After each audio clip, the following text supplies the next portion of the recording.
180, 180, 180.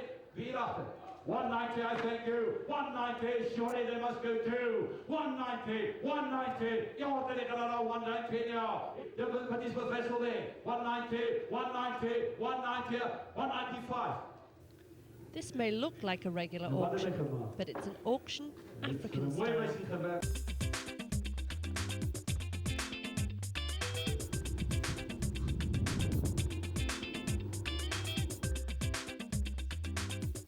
Africa's largest wildlife auction in KwaZulu Natal, South Africa, may be the best means of preserving much of Africa's fabled wildlife. Here, conservationists and private owners from around the continent gather to inspect and bid on these magnificent creatures. The night before, and the auctioneers host the annual auction bash. All talk is of the impending sale. Prices are speculated and bidders contemplated who will be bidding for what. As the sun rises, so too does the anticipation.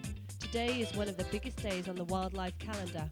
If you've ever dreamed of owning a rhino, this is the place to be.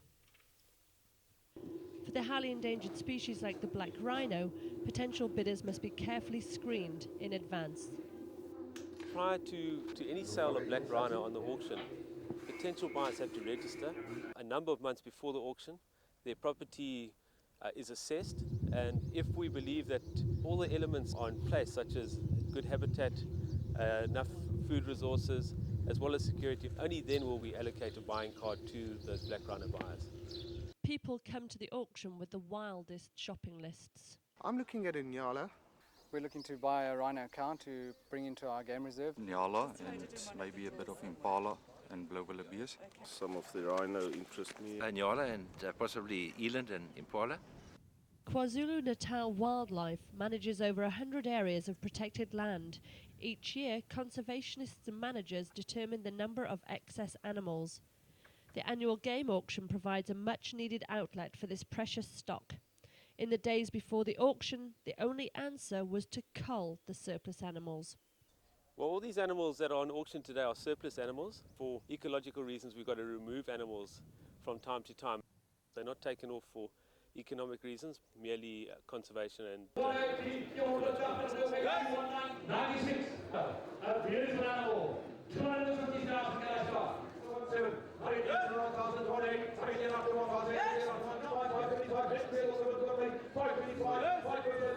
This year, 2,018 animals have been earmarked for sale. The safety of each animal is paramount. To reduce stress, the animals are brought to the holding pens or bomas months in advance. This makes transportation to their final destination much safer. we generally like to catch them at least a month before the auction, so they settle down, they get used to people. So that also helps definitely with reducing the stress levels. Boma training takes place with rhinos. It's basically training the animal, getting it ready for its trip. You know, these animals are sold, sometimes they're sold up to, well, even more than 1,000 kilometers in some instances. So that animal, is by bomerizing it and feeding it inside a rhino crate, it's just making that animal more accustomed to being in a confined space. It is the best way to take an animal out of the bush and put it in a truck and send it a couple of thousand kilometers. But in my opinion, it would be a disaster. 190, you want to do 190, the bid is for 200,000 now. 200 now, 210, 200 now, 210, 200 now, 210 now. 200 now, 200 now, 200 now for the female by herself. 200 the bid, I'm all done. Got it, Mark Kumar, the bid is all done. There can only be one lucky bidder.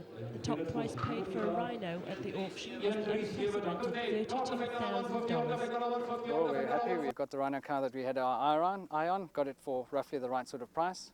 Very happy, look forward to her arriving on our game reserve, hopefully in a few days' time.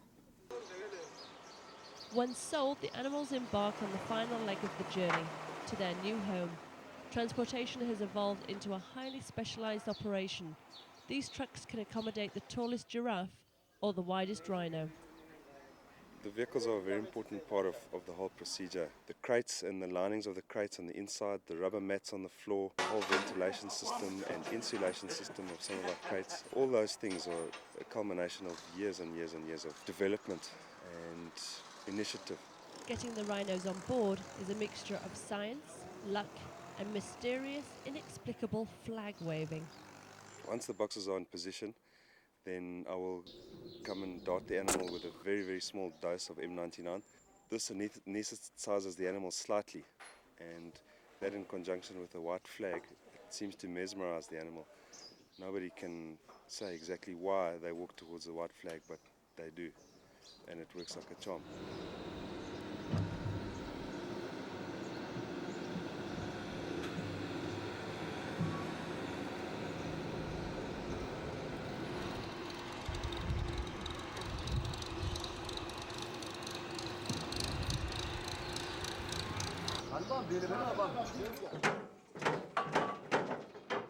Not 50 years ago, some farmers considered wild game as pests and shot anything that wandered onto their land.